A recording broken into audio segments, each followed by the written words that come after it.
Hi, my name is Dr. Kristen Acesta, co-owner of Salt Creek Apothecary, and I'm here to introduce our new medicinal line, for which we're really excited about. All of which you don't need right now, even in the light of the current situation. What I'd rather talk to you about is how to practice self-care, which is a pillar of health. We practice that by eating fruits and vegetables, doing good things for your body, moving your body, and practicing gratitude. And most importantly, just breathe.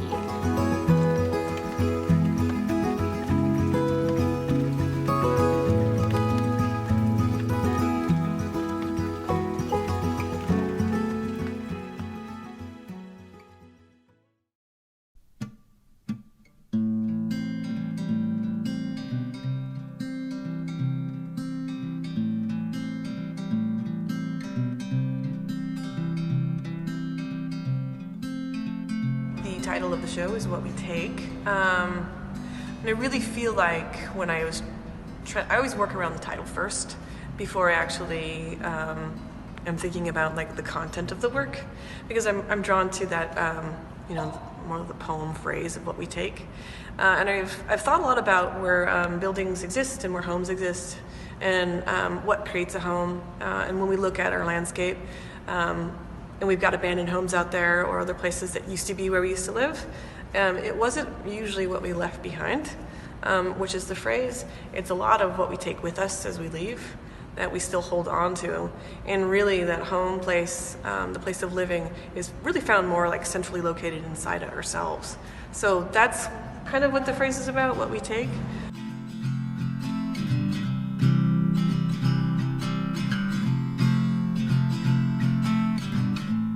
I used to work for a building salvage crew, and a long time ago in Seattle, I went into a house to remove floorboards. And when I did, I found this postcard that sort of like flitted out of the molding, and I thought, wow, this is a great postcard, and it said on there, "I'm having a good time, Blanche." And I thought, oh, how funny is that? And that was it. So this is kind of like Blanche's house. This is Blanche's room. We were taking apart this wall in my first house that we owned in Kashmir, and all of a sudden all this sawdust came just rolling out, and I told everybody, stop, I want to collect this. So this is material that's from that house, and I just saved it because I wanted to put it back into an installation. So I had this postcard, and I had the sawdust. The actual lumber is just found regular lumber that I made to age and look old. The wiring is from another house in Thorpe. It was all this wiring that was lying around after they had redone the electrical. And then the wallboard itself is from my house in Thorpe. So it's a collage of several different houses, kind of creating this small little corner where it might be considered part of Blanche's house. So that's why it's titled "I'm Having a Good Time, Blanche."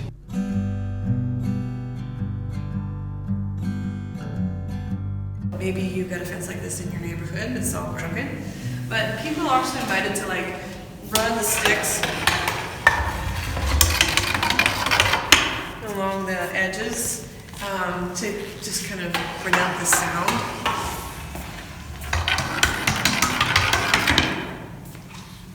I'm not interested in creating austere pieces that move people in a traditional sense.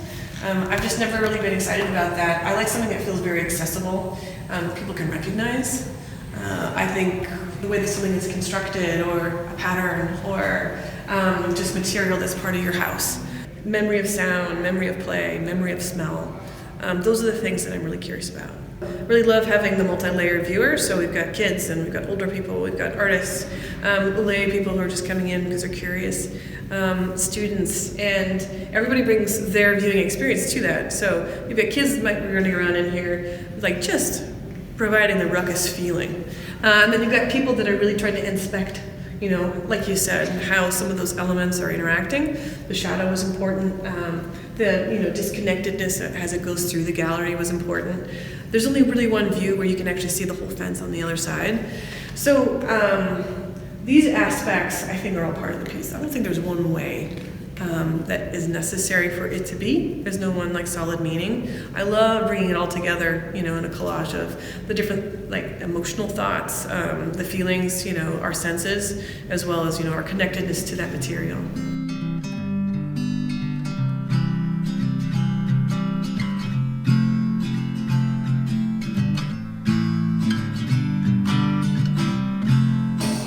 is it sculpture? What do you call it? Does it matter? I call it a wall piece, yeah. I would say it goes between both being a sculpture and two-dimensional work. I don't know if you can smell it. As you get closer, it has that really sweet smell. And when I first installed it, it was really powerful, and I'll probably continue to reinvigorate I did smell it. I smelled graham crackers when I came in. That's what it read to me. What is it? So this is, they're sugar lumps that I created that are been fastened to molasses stained paper with royal icing. I wanted to create a pattern texture, and so it's actually in Swiss dot, if you know your fabric patterns. Swiss dot is very kind of nostalgic print anyway. It's for little girls in wedding dresses. It's the best that I could find. And the wallpaper pattern, I think it's considered an 8-pointed star, but I really wanted it to be a quilt pattern. And I wanted to be able to like see it from a distance. So I really like that idea that when you get up close, it just becomes sugar in like this weird sort of stained material. And you really get to smell it, and I wanted to have that sensation of smell in the gallery space. But then from a distance, you really get to see kind of the whole picture or the pattern. So I really love that quality. And part of what this whole show is about is nostalgia, like where we experience it, what kind of triggers the memory. And so from a distance, the memory seems a lot better. We see the bigger picture, but up close, we're kind of like flooded with all different smells and sounds and sensations. So that's really the impact of this piece. I wanted to have it in here to smell and be physically tactile, like you almost taste it. To then the experience of, being a part of the rest of the show, like interacting with the roof piece and interacting with the fence piece. So that's kind of why I put the two together in this space. I really wanted that sweet smell. What did you make, a mold and just sit there and make literally? How many? Is there a count? You know what? I don't think there's a count. I think they're pound-wise is maybe 40 pounds of sugar, which doesn't seem like it, but I went through a number of those bags, and those bags are 40 10 pounds each. And yeah, there's some excess. Is it just the sugar that you're smelling? It seems like there's more. It's the sugar. Wow. In truth, there's a bit of an aid to it because sugar doesn't really have a smell. Yeah, that's. Yeah, sugar's a taste, which I find really fascinating. Someone is so gonna lick this piece. You understand that, right? Like someone has to. Yeah. It might have to be me. That's okay. I'm gonna have some sugar lumps available for people to taste. They're hit super those stale. cravings. Yeah. No, it's a smell. It's actually a scented oil that is underneath there, because I didn't have that smell coming up. Even with the molasses, molasses smells kind of like a wet dog. I don't know, it doesn't really smell very sweet, but what we remember would be cakes. We remember, somebody said it smells like donuts, it's powdered sugar, it's the things that are associated with that food, and that's what we remember as the smell. So it's all different, I think, for different people. Cotton candy, I heard also. Mm-hmm. It smells like cotton candy. Because I love repetition. It's part of what my work is about, too. And so for me, like making sugar lumps and then processing them through the night, or, in the morning when I had a little bit of time, it was like an easy thing for me to do. And then staining these, I had to create a tent, basically, because molasses is very airborne in the spray bottle.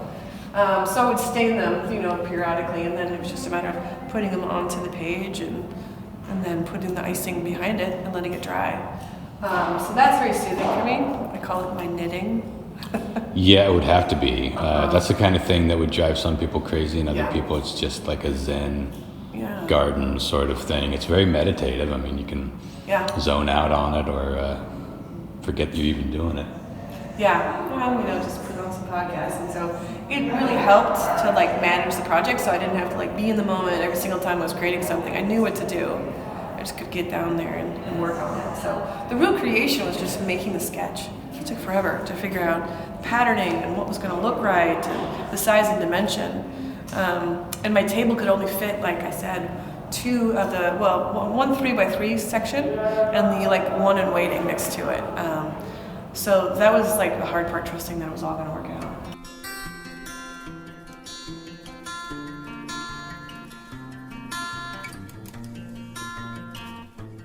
This was another section I was really interested in trying to recreate. And roof lines and roof peaks A number of artists have been using them, and I wanted to recreate the roof because that's one of my favorite places.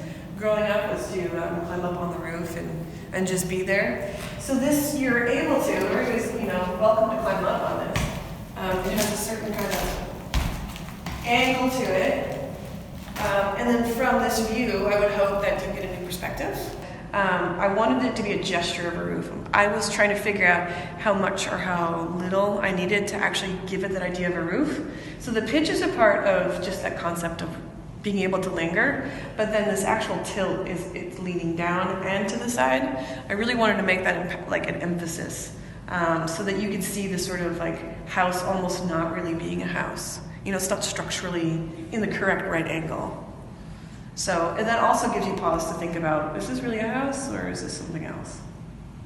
Sound that is a part of like climbing up on shingles, to me that is so reminiscent of, being at playful and forts and hideouts and this like grit. So I wanted this really gritty industrial feeling juxtaposed with like the idea of like tasting sugar. It's this uncomfortable mixture. I kind of wanted to put those two side by side. I feel like there's some things that come about that are really interesting. I can't sit up here for very long. I maybe get comfortable, but there's a bit of a pitch to it. So I wanted to have that idea that you could be and climb up and have the experience of climbing up on the roof, but you couldn't really linger very long, which is very much like trying to remember something from your past or good memories or bad memories, or just kind of this fleeting thing.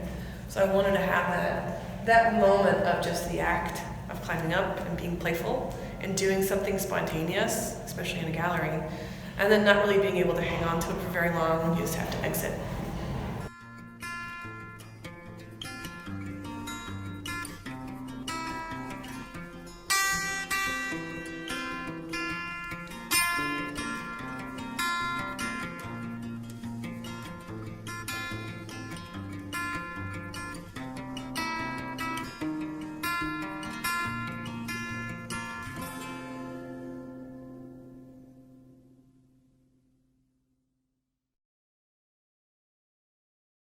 If you're down for that, unless you want to keep it mysterious. All right, good. Yeah, should I be really serious about this? Yes, always. Never smile. Frown at people. Mm-hmm. I already do that.